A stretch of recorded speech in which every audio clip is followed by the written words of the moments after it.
demande à l'intervenant du groupe Tavani Wiratira de prendre la parole. Cécile, à vous la parole.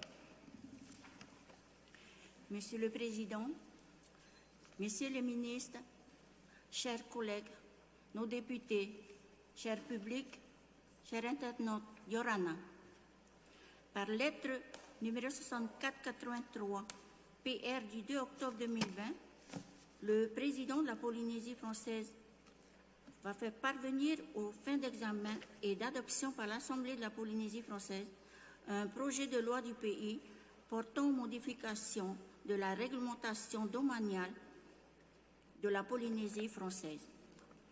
Pour mémoire, un moratoire sur les redevances d'autorisation d'occupation du domaine public maritime et terrestre avait été mis en œuvre en raison de l'impact de la crise sanitaire liée à la pandémie du Covid-19 dans le secteur de l'économie, concrétisée par la suspension du recouvrement des redevances sur toute l'année 2020 sans majoration de retard pour les concessions maritimes liées à la perliculture, pour les parcs à poissons, pour les hôtels et les pensions de famille.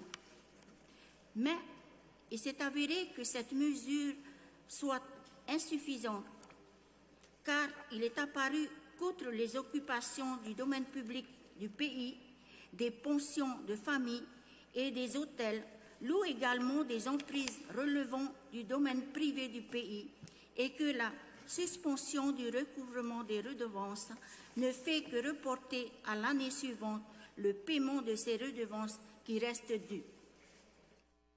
La présente proposition de modification de la loi du pays examinée ce jour prévoit la modification de la réglementation relative au domaine de la Polynésie française, qu'il soit public ou privé, pour les cas liés à une crise sanitaire grave entraînant une baisse d'activité économique.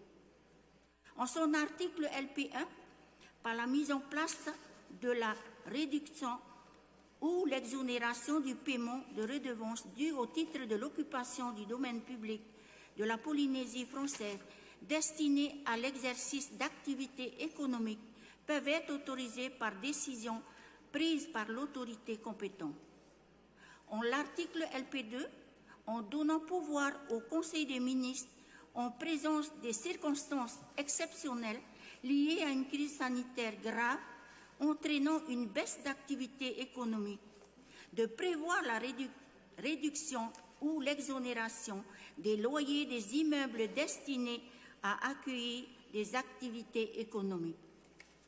Toutefois, je reprendrai les propos de notre collègue Anthony Géros lors de la commission de l'économie du 13 octobre dernier.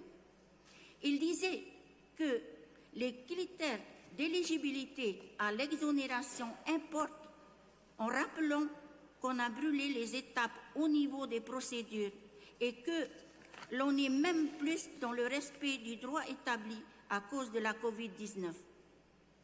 Pour ce faire, quelles seraient concrètement les conditions à remplir, les critères précis pour pouvoir bénéficier de cette future disposition de réduction ou exonération?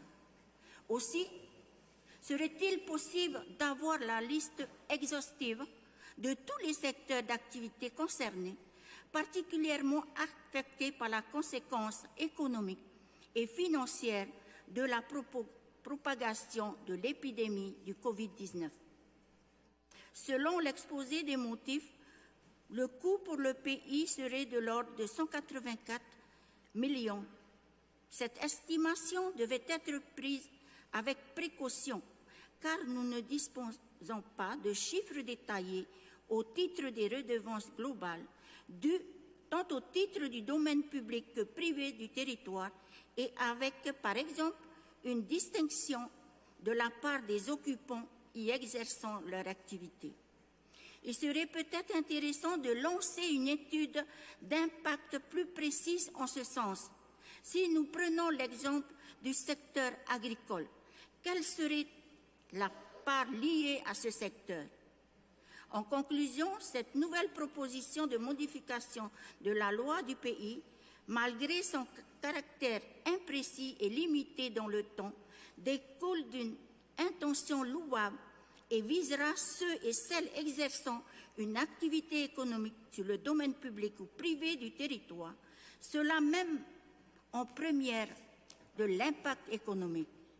Nous restons néanmoins très dubitatifs sur la manière d'appréciation des dossiers en conséquence juridiquement fragiles. Merci de votre attention. Merci, Madame la représentante du groupe Tamini Wiratira. La